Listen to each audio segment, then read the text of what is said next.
What's going Good on? morning. What's going on? Good morning. Welcome back. Welcome back. To Wait. We got to apologize first. First, we apologize for being away so long. a week. Yes, we took a break, guys. Because we was working on a few things. Yes. But if this is your first time tuning in, welcome. If you've been waiting by your mobile devices, Thank you. Back. We're back. And welcome to the Lightweight. Hey. The Lightweight. The Lightweight Good Morning Show. Thank you so much. And sitting across from me is woman. Wait.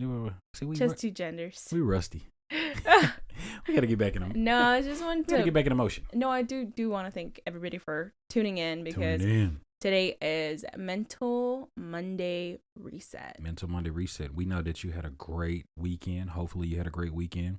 Life definitely provides ups and downs, but we have to be able to focus on the future and not the present. Well, if that makes sense. Well, focus on the present and look forward to the future. But don't be anxious for it. Yeah. That makes better sense. Thank you. I try. I'm a little rusty. All right. So what do we have today? We got to catch everyone back up. Yeah, absolutely. So today is, I said it backwards actually or something like that. I don't know. But today is Mental Reset Monday. Man, I think we need to do a whole reset ourselves. I know. Rusty. Rusty reset recess. And today we are actually reading from the Bible app. And the verse of the day is Colossians 3:23. And it says, whatever you do, work at it with all your heart, as working for the Lord, not for human masters, since you know that you will receive an inheritance from the Lord as a reward. It is the Lord, Christ, you are serving. Oh, man, that was a very delicate topic and situation. I used to wrestle with that. I think we all do, because oftentimes, especially in today's time, everything has to be a financial gain. And we were just talking about that. Everything has to be a financial gain. You want me to read it? Yeah, you can read it in the King James Version. In the King James Version, Colossians 3 says, Colossians chapter 3, verse 23, and whatever so ye do, do it heartily, as the Lord and not unto men. Let's break it down right there. People, we got to do this out of, first, obedience, whatever God is placing on our heart. Secondly, we got to do it because we love him. We love him. And we're thankful to do it. Yeah. Oftentimes, that's where we need to get back into the spirit of charity. And my grandma was just talking about this. She tells me that she asked the Lord to work on her because in these particular circumstances, she felt as if sometimes she would kind of dread doing things for other people, and she has to remind herself that she's not doing it for other people, that she's doing these things for the Lord. And to piggyback off what you're saying, I can only imagine your grandmother wasn't dreading doing things for people, but she probably dreaded doing things for people that would be ungrateful. You know what I mean? Yeah. And oftentimes we do not appreciative, absolutely. Overlook it. It's like nothing is worse than gratitude. Nothing is worse than when you take all day to cook some delicate fish, and the first thing that person does is drown it in hot sauce. You're like, you can't even taste it. How dare you? So imagine if Jesus was feeding the 5,000. He feeding the whole congregation of 5,000. He does get mad people when I do that. She felt guilty. The Spirit was working on her. So imagine Jesus feeding the 5,000, and he's sitting the congregation down and feeding them in groups of 50, as the Bible tells. He takes 12 fish and 5 loaves of bread, and the first person says, well, I mean, okay, well, since you ain't got no hot sauce, Jesus. All right, fine. So there's nothing worse than when you take a nice time chopping all the veggies and putting them in a skillet in the cast iron and putting in the oven and make the frittata and taking your time. And then you serve it, and then that person's like, my tummy, I gotta go to the restroom. Oh, tell me about it. And now you gotta wait, and now it's cold, and now they come out, and they're like, ooh, that was a good one. And now the frittata is like ice cold. Well, luckily I've never done that. So, But that's why the Lord tells us, "And whatever so ye do, do it heartily, as to the Lord, and not to man." Because Lord. So yeah, there you go, people. When you are doing something, make sure that you do it heartily. I know it might be frustrating, but the less that we allow the flesh to interrupt or intercede in our, in our little subconscious, we gotta just let it go, Yeah. I think that this is something that I feel like a lot of paramedics and nurses and just people in the medical field, or even in the just teachers, people who help and serve others constantly. Teachers. They feel like, oh, why am I even doing this? Why do I even I'm not bother? even appreciated anyway. Right. Why do I even bother? And because they still making ifs. Yeah. They still failing. They insubordinate. They come to school to look fresh and fight and get on TikTok and tweet. Churlish. And just and Snapchat. And I just be I'm still allergic to chalk, but I still come. I get hives every day. I clean the erasers and they don't care about me. But teacher, be encouraged. First of all, get a whiteboard, not a dry erase board, not a chalkboard. Secondly, whatever so ye do it heartily, as to the Lord and not unto men. But to finish up the verse, it says, knowing that to the Lord ye shall receive the whoa. Sorry, that's King James. It's mixing my tongue. Knowing that of the Lord ye shall receive the reward of the inheritance, for ye serve the Lord Christ. And I want people to be encouraged on that particular topic, their inheritance. Just imagine. It's greater than what we can see here. We can see what we can imagine. Man says this all the time. Talk to me. He always says, why waste your little pruny 60 years of life here on earth and spend just the rest of your life? No, not even your life. Just infinity, endless and endless and endless. Absolutely. And endless forever. Infinity of years. Absolutely. Because the life in hell.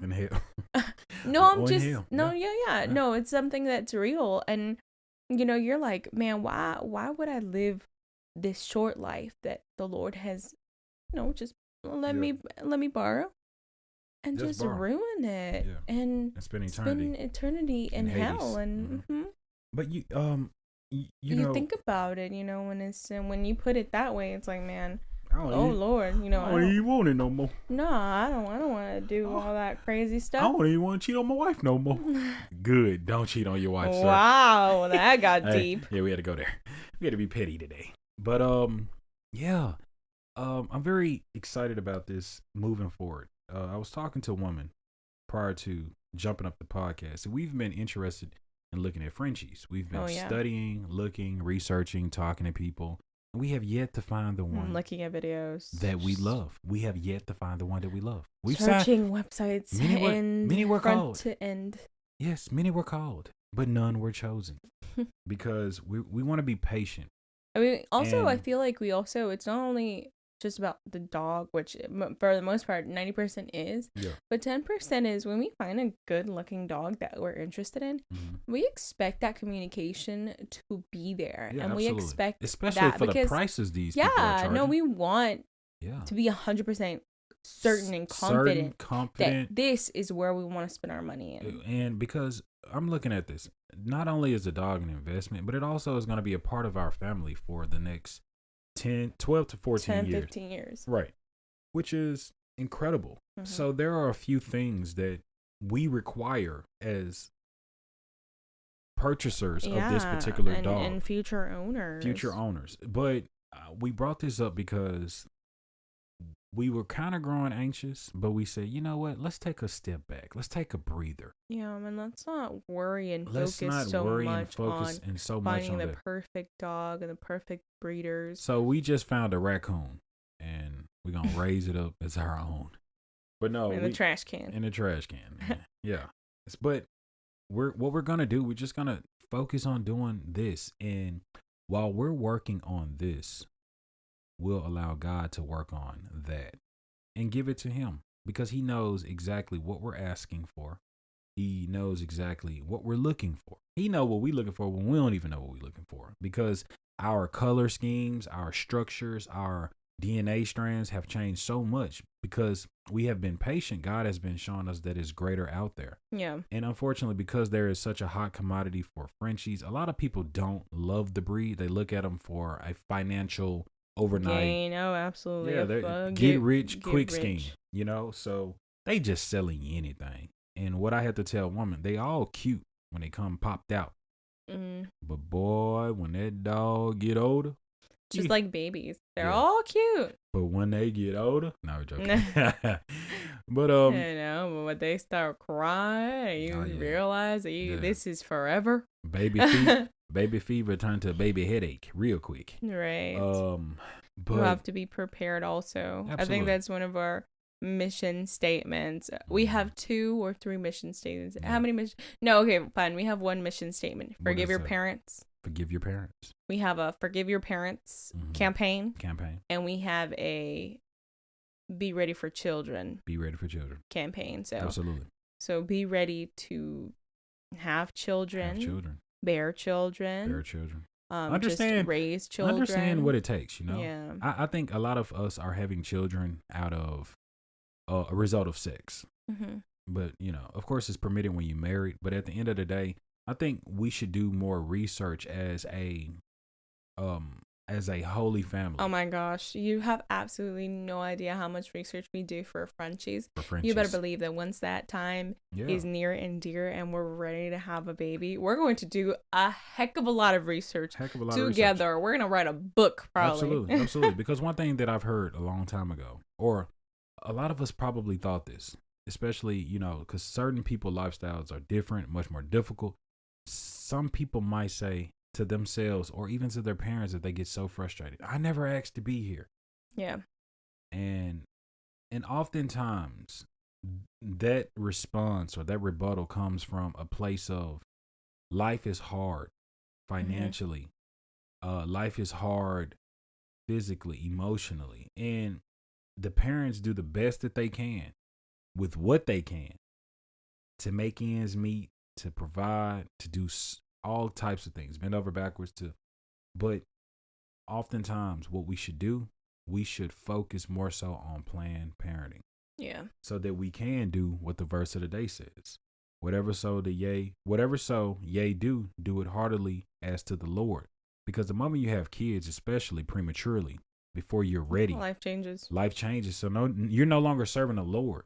You serving for a paycheck to take care of kids and keep a struggling household, and you know what I'm saying, and clothing and the essentials. And absolutely. It's hard. So you're no longer serving the Lord. So now you're trying to figure out ways to provide when sometimes we just need to take a little bit more time, hear what it is the Lord has in store for us. And maybe God will show you right now a kid is not in the plan for you now. So therefore you got to make other sacrifices that is required.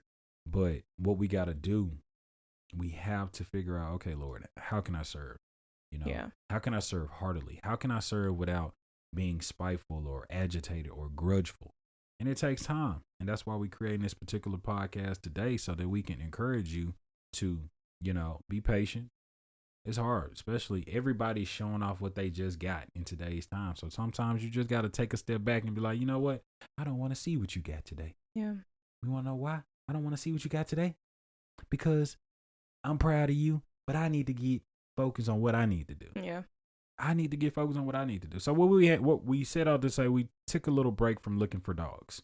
Yeah. Because. And you know what? And you know what I realized with this conversation? I realized that when I thought of being a mother, when the thought of being a mother comes to my head, I'm thinking the first thing that I'm going to do is pray, because absolutely. I want the Lord to just work on me to prepare me for motherhood. Absolutely. And that's just one thing. You know, I want my womb to be healthy. I want this to be healthy. I just want to pray throughout my entire pregnancy and even prior to it. So that opened up my eyes to maybe I'm not praying enough for our Frenchie. Right. Yeah, definitely. And that's something that we want. And that's great. And I think not because we just want a dog, but just think about it. That takes a lot. That dog's going to be a part of our family. Yeah. So therefore, there you have it, people. Pray. No matter how small or big, allow God to open up that door for you. I'm man, and sitting across from me is woman. And thank you for tuning in to The Lightweight. The Lightweight. The Lightweight Good Morning Show. We out.